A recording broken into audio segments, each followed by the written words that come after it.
Assalamualaikum warahmatullahi wabarakatuh. Alhamdulillah, alhamdulillahi hamdan thayyiban mubarakan fih kama yuhibbu rabbuna wa yarda. Asyhadu an la ilaha illallah wahdahu la syarika lah wa asyhadu anna Muhammadan abduhu wa rasuluh. Sahabat bijak Haromen yang dirahmati Allah Subhanahu wa taala, diturunkannya Al-Qur'an merupakan nikmat yang sangat agung yang Allah berikan kepada kita.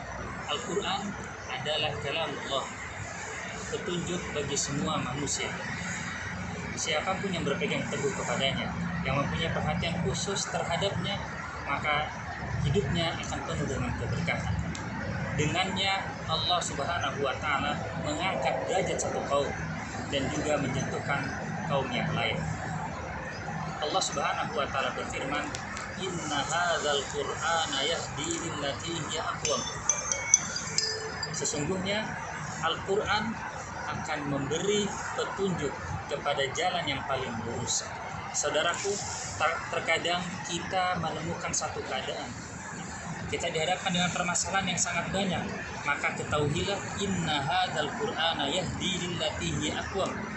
Dengan Al-Qur'an maka Allah Subhanahu wa taala akan memudahkan urusan kita. Atau terkadang kita menemukan kebuntuan di dalam perkara dunia kita. Yakinlah saudaraku, inna hadzal Qur'ana yahdi lillati hiya aqwam.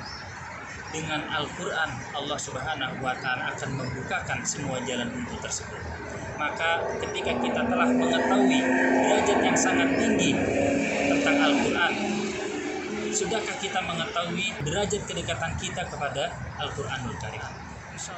Insyaallah kita akan membahas 5 derajat kedekatan manusia kepada Al-Qur'anul Karim. Derajat yang pertama adalah al-istima'. Mereka yang mendengarkan Al-Quran dengan seksama, hatinya hadir, khusyuk ketika mendengar tilawah Al-Quranul Karim. Dengan demikian mereka mendapat rahmat daripada Allah Subhanahu wa taala. Allah Subhanahu wa taala berfirman, "Wa idza quri'al Qur'an fastami'u lahu wa ansitu la'allakum turhamun." Ketika dibacakannya Al-Quran, maka dengarkanlah seksama, sehingga kita mendapat rahmat daripada Allah Subhanahu wa taala. Yang kedua adalah al-qiraah. Mereka yang membaca Al-Qur'anul Karim, memberi huruf haknya, memperhatikan makhraj dan juga tajwidnya. Dengan demikian hal tersebut adalah langkah untuk mendapatkan pundi-pundi kebaikan. Rasulullah Shallallahu alaihi wasallam bersabda, "Man qara'a harfan min kitabillah falahu bihi hasanah wal hasanatu bi asyri amsalihha la aqulu alif lam mim harfun bal innamal alifu harfun wal lamu harfun wal mimu harfun." Kata Rasulullah Shallallahu alaihi wasallam, barang siapa yang membaca satu huruf dalam Al-Qur'an, maka baginya adalah satu kebaikan, dan satu kebaikan tersebut akan dilipat gandakan menjadi 10 kebaikan. Rasulullah Shallallahu alaihi wasallam mencontohkan, tidaklah dikatakan alif lam mim itu satu huruf, melainkan alif adalah satu huruf, lam adalah satu huruf, dan mim adalah satu huruf. Jadi ketika kita membaca alif lam mim saja, minimal kebaikan yang akan kita dapatkan adalah 30. Maka bagaimana ketika kita membaca Bismillahirrahmanirrahim yang tersusun dari 19 huruf, maka 19 huruf tersebut akan dilipat gandakan menjadi 190 kebaikan. Lalu ketika kita membaca surat Al-Baqarah yang tersusun dari ratusan ayat, maka subhanallah sahabatku yang dirahmati Allah Subhanahu wa taala, dengan membaca Al-Qur'an kita akan mendapatkan pundi kebaikan yang sangat banyak. Maka jadikanlah Al-Qur'an sebagai zikir dan wirid yang selalu membasahi lisan kita. Dengannya kita akan mendapatkan kebaikan yang sangat banyak dari sisi Allah Subhanahu wa taala. Yang ketiga adalah al-hifdzu, mereka yang menghafal Al-Qur'anul Karim. Ketika itu Rasulullah Shallallahu alaihi wasallam bersabda di depan para sahabatnya. Kata Rasulullah, "Inna lillahi ahlina minan nas." Sesungguhnya Allah Subhanahu wa taala mempunyai orang-orang khusus di kalangan manusia. Para sahabat yang mendengar hadis tersebut bertanya, "Man hum ya Rasulullah?" Siapakah mereka wahai Rasulullah?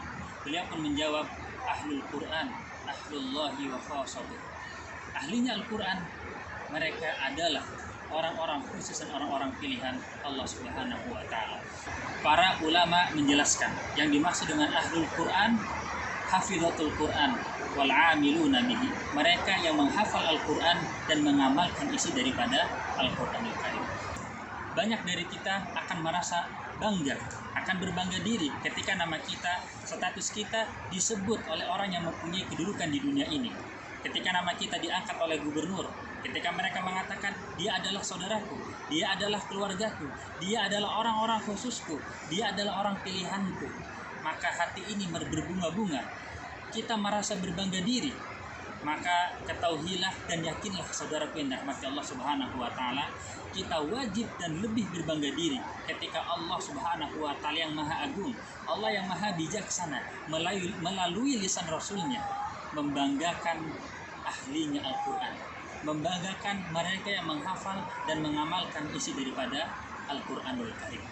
Maka sahabatku yang dirahmati Allah Subhanahu wa taala, kita wajib berbangga diri ketika melihat anak-anak kita sedang menghafal Al-Quranul Karim, karena pada hakikatnya mereka adalah orang pilihan dan orang-orang khususnya Allah Subhanahu wa taala. Yang keempat adalah mereka yang mentadaburi isi daripada Al-Quranul Karim.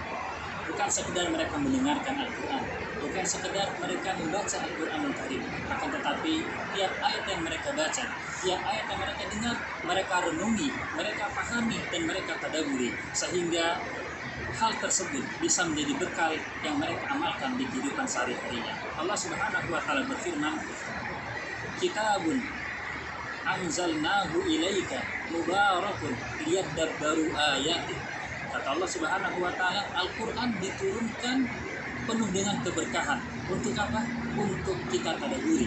Maka sahabatku yang dirahmati Allah Subhanahu wa taala, jadikanlah semangat mentadaburi Al-Quran kita sama besarnya seperti semangat kita ketika kita mendengar Al-Quranul Karim. Ketika kita membaca Al-Quranul Karim, dengan hal tersebut kita akan menjadi orang yang sangat beruntung di dunia dan juga di akhirat. Yang kelima adalah al-amalu bima fihi.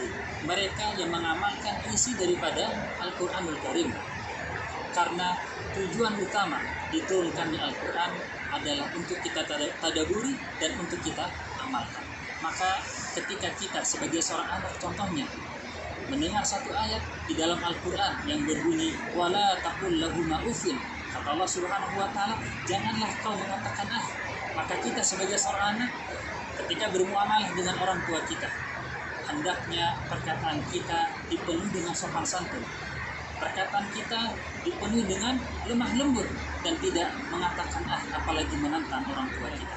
Atau untukmu wahai saudariku, ketika kau mendengar satu ayat di dalam Al-Quran yang berbunyi ya ayyuhan nabi qul li azwajika wa banatika wa nisa'il mu'minin yudnina 'alaihinna min jalabibihinna. Kata Allah Subhanahu wa taala, wahai Nabi Muhammad sallallahu alaihi wasallam, katakanlah kepada istri-istrimu, kepada anak-anakmu, kepada perempuan yang beriman, hendaknya mereka menutup aurat mereka. Maka saudariku, ketika Anda mendengar ayat yang menyuruh kalian untuk menutup aurat, tutuplah aurat dengan segera. Dengannya kalian akan mendapatkan ridho dan rahmat daripada Allah Subhanahu wa taala.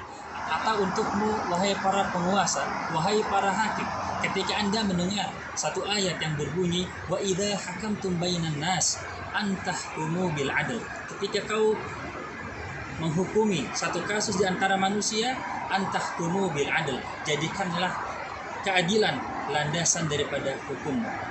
Ketahuilah wahai para penguasa, wahai para hakim, ketika Anda berhukum dengan keadilan, maka surga menunggumu. Sebaliknya, ketika Anda menjadikan kezaliman adalah asas daripada hukummu, maka neraka adalah ancamannya. Sahabatku, 5 tahapan dan derajat kedekatan seorang hamba kepada Al-Quran tersebut yang telah kita sebutkan, dari istima', dari qiraah, al-hifdzu, at-tadabbur, wal amalu bima fil Quran, semuanya tersirat dari satu hadis yang disabdakan oleh Rasulullah sallallahu alaihi wasallam, khairukum man ta'allama al-Qur'ana wa 'allam. Sebaik-baiknya kalian adalah yang belajar Al-Quran dengan istima', dengan qiraah, dengan al-hifdzu atau dengan at-tadabbur. wa 'allamah, dan sebaik-baiknya kalian adalah yang mengajarkan Al-Quran dengan apa? Dengan mengamalkan isi daripada Al-Quranul Karim. Maka sahabatku yang dirahmati Allah Subhanahu wa taala, di umur kita yang sekarang ini, mungkin di antara kita ada yang umurnya sudah sampai 30, sudah sampai 40. Ketahuilah di mana level derajat kedekatan kita kepada Al-Quranul Karim. Masih ada waktu untuk selalu mengupgrade kedekatan kita kepada Al-Quranul Karim. Jazakumullahu khairan katsira, waffaqanallahu wa iyyakum lima yuhibbu wa yarda. Assalamualaikum warahmatullahi wabarakatuh.